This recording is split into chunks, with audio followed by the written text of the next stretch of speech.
ये दुनिया मतलबी है भाई, तुझे कदम कदम पर टोकेगी।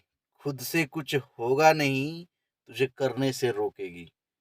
जय हिंद मेरे प्यारे बच्चों और जवानों। फिर से हम लेके आ गए हैं, पहली बार लेके आए हैं, फिर से लेके नहीं आए हैं, मैथ गणित। बहुत सारे बच्चों का इंतजार था कि सर मैथ का वीडियो नहीं लाते हैं आप, मैथ वीडियो लाइए सर। मैथ बहुत खतरनाक है, मेरे बच्चे कहते हैं। मैथ ही का ट्यूशन हम सालों भर करते हैं, मैथ को ही पढ़ते हैं स्कूल से लेकर सब जगह, कोचिंग ट्यूशन स्कूल सब जगह मैथ, और मैथ में ही नंबर कम आता है। तो आइए, डरने का नहीं मैथ से, मैथ के डर को भगाना है, मैथ के डर को भगाना है और अच्छे नंबर लाना है।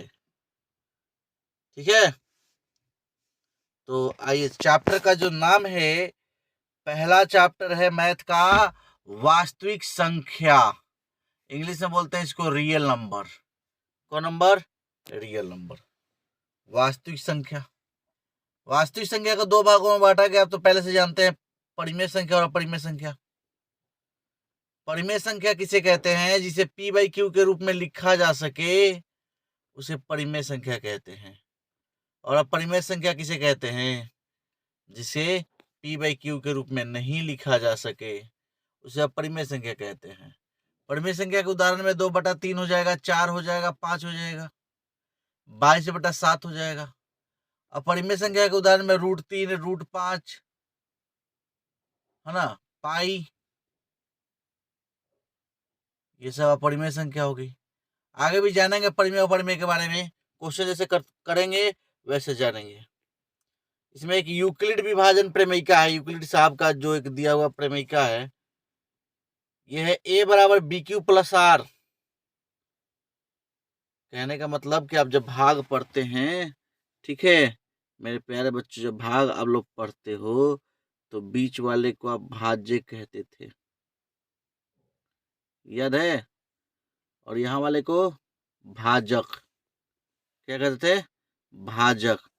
और इसको कहते थे भागफल, है ना? और जो आता था नीचे उसको शेषफल, है ना? शेषफल नीचे में आता था, ये नीचे शेषफल आता था। तो आपने पढ़ा था कि भाज्य बराबर भाजक गुने भागफल प्लस शेषफल, बचपन में।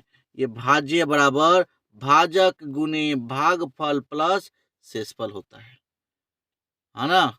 तो भाज्य के जगह पे हमने लगा दिया धनात्मक पूर्णांक। क्या लगाया है? धनात्मक पूर्णांक, है ना? भाजक है, कट करते इसको, धनात्मक पूर्णांक लगा दिया भाज्य के जगह पे। उसके बाद भाजक गुने भागफल प्लस शेष।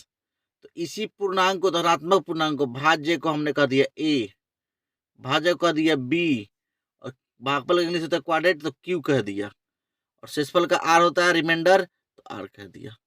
तो फॉर्मूला हो गया a बराबर BQ प्लस R, a बराबर BQ प्लस R, a बराबर BQ प्लस R। क्लियर है? तो आगे बढ़ते हैं, याद रखेंगे धनात्मक पूर्णांक भाज्य की जगह पे हो गया है धनात्मक पूर्णांक बराबर भाजक गुने भागफल प्लस शेषफल।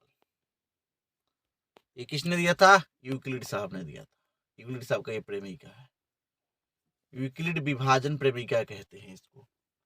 आइए क्वेश्चन करते हैं, क्वेश्चन के साथ साथ हम लोग छोटी छोटी जानकारियां भी हासिल करेंगे जो आपके एग्जाम के दृष्टिकोण से बहुत ही महत्वपूर्ण है।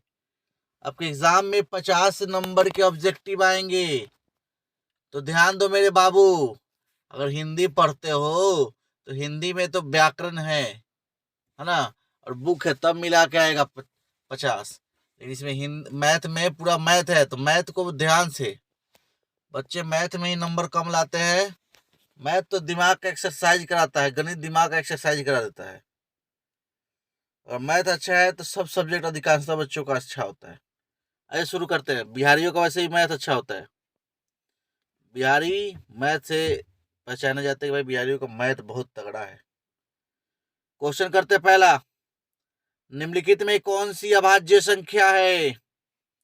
अभाज्य संख्या तो आप जानते हो, जिसका गुणनखंड एक हो और स्वयं हो उसे अभाज्य संख्या कहते हैं। पहले इसे आपने जाना है। जैसे 2, 3, 5, 7, 11, 13, वैसी संख्या को भाज्य संख्या कहते हैं। जैसे गुणनखंड का मतलब कि 2 है तो किससे किससे कटेगा, एक तो 1 से कटेगा, एक तो 2 से कटेगा, ये गुणनखंड। 3 किससे कटेगा, एक 1 से कटेगा, एक 3 से कटेगा। वैसे ही 5 जो है, ठीक है, 5 जो है किससे कटेगा, एक 1 से कटेगा, दूसरा 5 से। फिर 7 1 से और 7 से। 9 नहीं होगा मेरे बाबू, 9 नहीं होगा, 11 होगा। 11 1 से कटेगा और 11 से। 9 क्यों नहीं होगा, तो 9 जब कटाओगे तो 9 तो 1 से कटेगा ही, 1 से कटेगा और 3 से कटेगा और 9 से कटेगा। तो ये वाला नहीं होना चाहिए, ये खुद से कटे और 1 से कटे, खुद से कटे और 1 से कटे, उससे अभाज्य संख्या कहते हैं। जैसे जैसे हम 13 को देखते हैं, 1 मिनट, जैसे हम किसको देखते हैं, 13 को। 13 किससे कटेगा, 1 से कटेगा और 13 से कटेगा, तो यही गुणनखंड है। तो ऐसी संख्या जिसका गुणनखंड कितने हो, 2 हो, खुद और 1, उसे अभाज्य संख्या कहते हैं। तो कह निम्नलिखित में कौन सी अभाज्य संख्या है, पहला जो है 27 है। 27 तो 1 से कटेगा, 3 के पारे में भी है, और बताइए 9 के भी पारे में, तो यही पकड़ में ये नहीं होगा। 35 भी नहीं होगा, 7 से कटेगा। 13 अभी बताए थे हम, 1 से कटेगा और 13 से कटेगा, और किसी संख्या से नहीं कटेगा, इसलिए ऑप्शन कौन सा होता है, इसमें ऑप्शन होगा सी। 13 इज करेक्ट आंसर। ठीक है, आगे बढ़ते हैं नेक्स्ट क्वेश्चन की तरफ। यदि ए और बी अभाज्य संख्या है तो लसा ए बी होगा।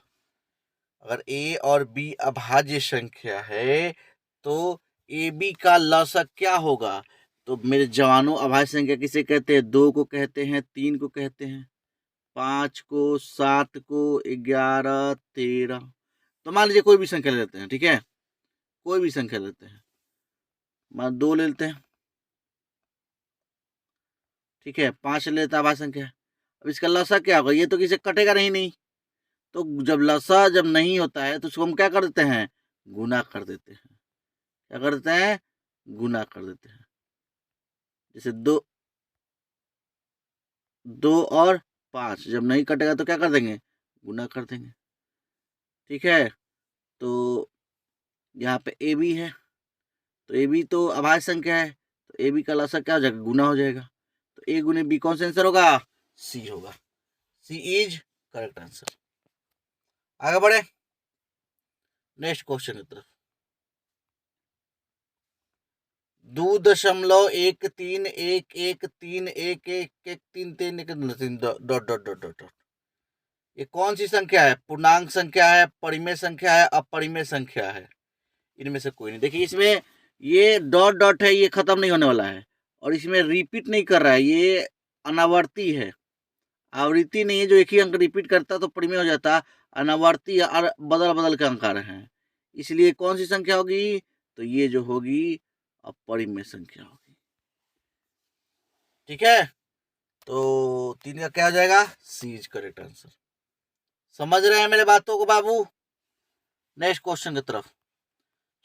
अभाज्य संख्याओं का मौसा होता है। अभाज्य संख्या किसे कहते हैं, तो वैसी संख्या जिसका मौसा 1 हो, मतलब उसका आंसर कितना है, 1 है, उसे अभाज्य संख्या कहते हैं, है ना। तो अभाज्य संख्या का मौसा कितना आता है, 1 आता है, तो मौसा कौन सा होगा इसमें, 1 होगा। जैसे मान लीजिए 2, 1 मिनट, जैसे मान लीजिए 2 है, 3 है, इसका मौसा जब हम निकालेंगे तो 2 एकम 2, 1, फिर यहाँ पे 2, तो 1 किससे कटा, 1 से कटा, तो 1 आ रहा है कि नहीं। तो वैसी संख्या जिसका मौसा 1 आए उसे क्या कहेंगे, अभाज्य संख्या। तो बी इज करेक्ट आंसर। आगे बढ़े, आगे बढ़ते हैं नेक्स्ट क्वेश्चन की तरफ। कह रहा है यदि m एक धनात्मक पूर्णांक है तो धनात्मक विषम पूर्णांक का रूप होगा। धनात्मक विषम पूर्णांक पूछ रहा है, ठीक है। तो इसको हम सॉल्व भी कर सकते हैं, तो टाइम लगेगा। डायरेक्टली हम ट्रिक से पकड़ेंगे, डायरेक्टली आंसर पकड़ेंगे। तो सम संख्या किसे कहते हैं? जो 2 से कट जाए उसे सम संख्या कहते हैं, और जो 2 से ना कटे उसे विषम संख्या कहते हैं। तो कहा यदि ये एक धनात्मक पूर्णांक है तो धनात्मक विषम पूर्णांक का रूप क्या हो जाएगा? विषम पूर्णांक का रूप पूछ रहा है। तो अगर मान लीजिए पहला ऑप्शन हम लेके चलते हैं तो ये 2 से कटेगा। कैसे कटेगा? देखिए 4m + 2 है ना, तो इसमें से 2 कॉमन हो जाएगा, तो m + 2, और इसको हम 2 से काटते हैं तो 2 2 कट गया, पूरा कट गया। तो ये तो सम संख्या हो गई। जो संख्या 2 से कट जाती है उसे सम संख्या कहते हैं। तो 2 से तो ये कट जा रही है ना। नेक्स्ट ऑप्शन में भी वैसे ही हाल है, इसमें 4 कॉमन ले लेंगे, है ना, तो m + 1 बचेगा। अगर 2 से काटे तो कट जाएगा पूरा, मतलब ये भी सम संख्या हो गया। लेकिन ये जो 4m + 1 है, इसमें अगर कॉमन लेंगे तो क्या कॉमन लेंगे? 4m + 1 में कॉमन ही कुछ नहीं होगा। 4 लेते फिर यहाँ पे 4 कहाँ गिर, 4 ले लेंगे। तो ये जो संख्या है ये 2 से नहीं कटेगा, इसलिए ये विषम संख्या हुई। तो ये विषम पूर्णांक भी हुआ। तो सी इज करेक्ट आंसर। समझ रहे हैं मेरे बातों को बाबू? नेक्स्ट क्वेश्चन, यदि px = qx गुने gx, है ना, बराबर px का घात बराबर 6 और gx का घात बराबर 2, तो px बटा gx ज्ञात करें। का घात ज्ञात करें, ठीक है। तो घात कैसे निकालेंगे इसका, है ना? तो ये जो दिया है, ये दिया है px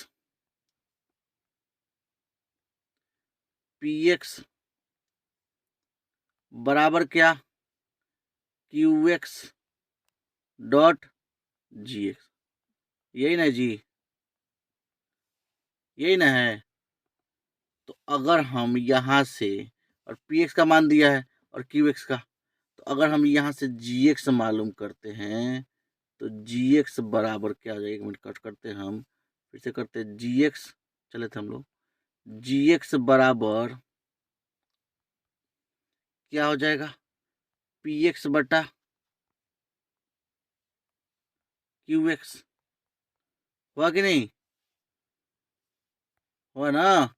यहाँ से हम कह रहे हैं इस वाले से कि अगर हम qx निकालें तो px बटा gx हो जाएगा।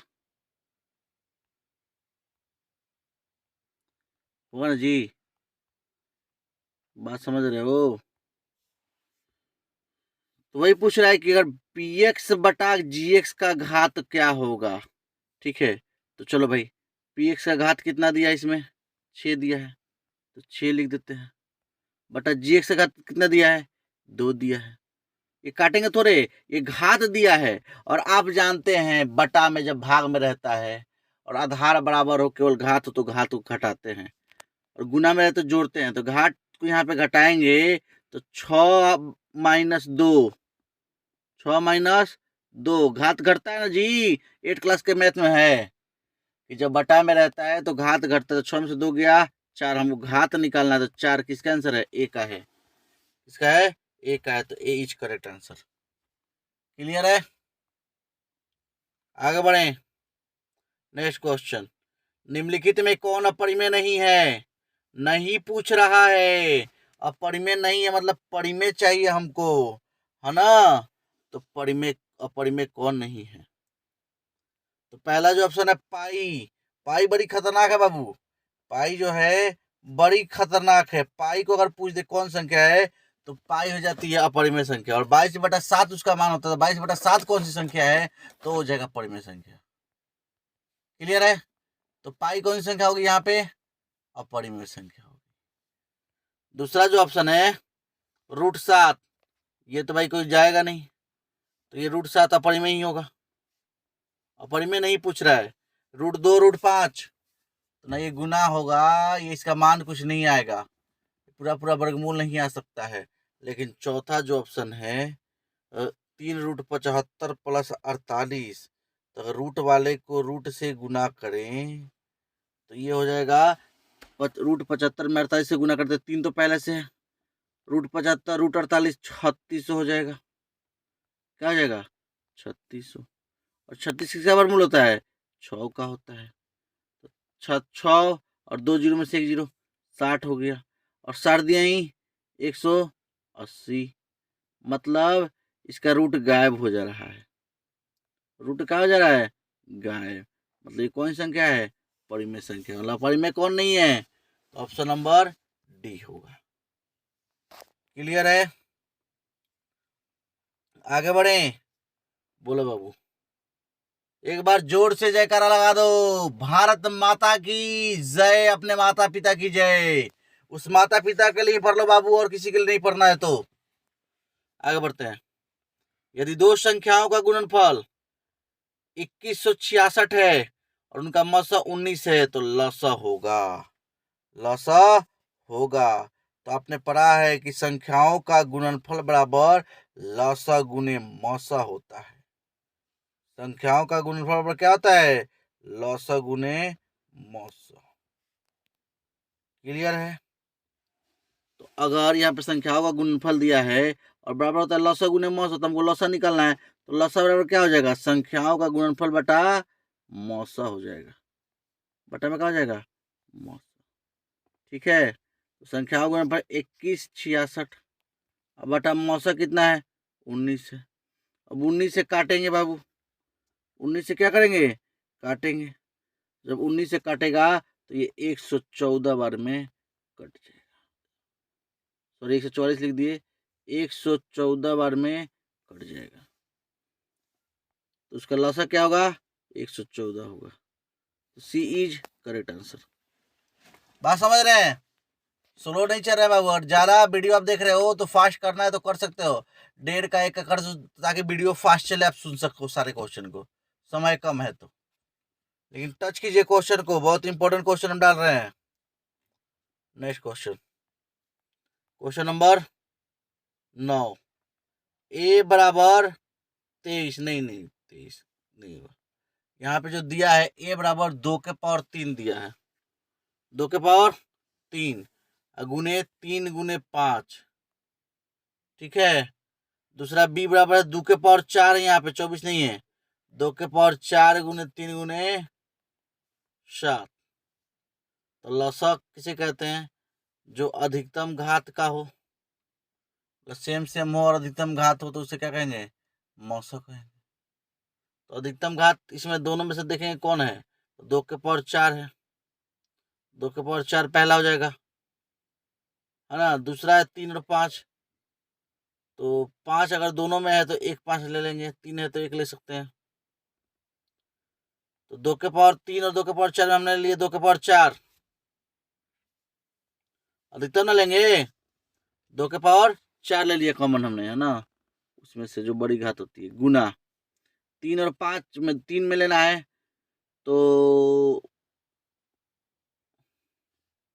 हम क्या लेंगे, 3 तो इसमें है नहीं तो 3 लेना पड़ेगा बाबू, मजबूरी है। और 5 दोनों में है तो 1 5 ले लेते हैं, है ना, 7 1 में ले लेते हैं। अब इसको सॉल्व करते हैं, गुना करते हैं, तो 2 के पावर 4, तो 2 दूनी 1 2 दूनी 4, और 4 का स्क्वायर 16, ये खुद हो गया 16, क्या हो गया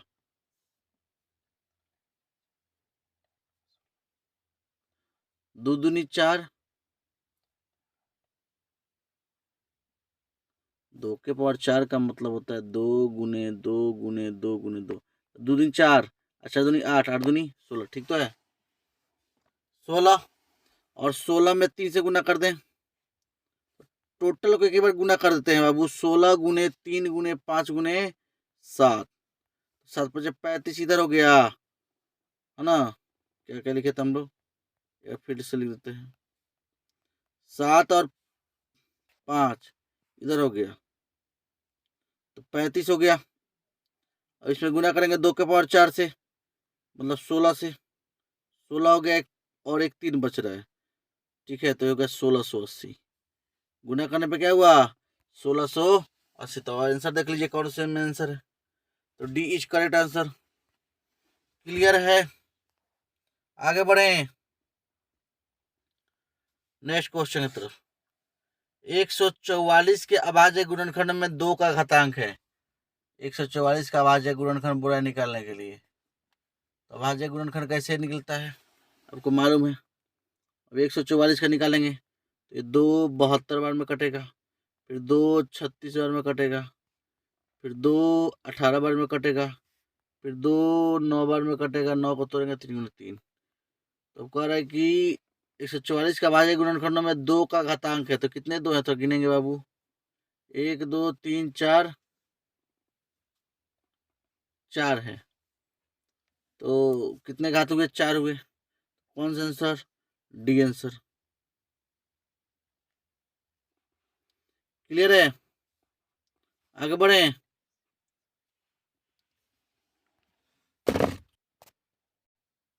तो बाबू वीडियो बहुत लंबा हो रहा है। क्वेश्चन तो लाए थे हम 22-23 क्वेश्चन थे लगभग 25 तक, लेकिन को वीडियो लंबा हो रहा है तो इसलिए हम यहीं पे वीडियो को समाप्त करते हैं। और क्वेश्चन लाएंगे हम पार्ट 2 भी। और कैसा लगा मैथ का वीडियो जरूर बताइएगा कमेंट करके, लाइक करके और शेयर करके। ठीक है, ज्यादा से ज्यादा कमेंट कर दो बाबू मेरे कैसा लगा, एकदम जबरदस्त शानदार जिंदाबाद कर देंगे इसको हम। और आपके एग्जाम में एकदम अच्छे नंबर लाएंगे, एकदम ऑब्जेक्टिव आएगा, एकदम 50 में 50 आएगा। तो तीर को भी आगे छोड़ने से पहले पीछे खींचना पड़ता है, तीर को भी आगे छोड़ने से पहले पीछे खींचना पड़ता है। उसी तरह अच्छे दिनों के लिए बुरे दिनों से लड़ना पड़ता है। तो आज के लिए मेरे प्यारे बच्चों, मेरे प्यारे जवानों, यहीं तक मेरा सफर रहा। आगे हम फिर लाएंगे पार्ट 2 जल्द ही। बताइएगा लेकिन कैसा लगा, लाइक करना, कमेंट करना, शेयर करना ना भूलें। जय हिंद, जय भारत, वंदे मातरम, इनकलाब जिंदाबाद।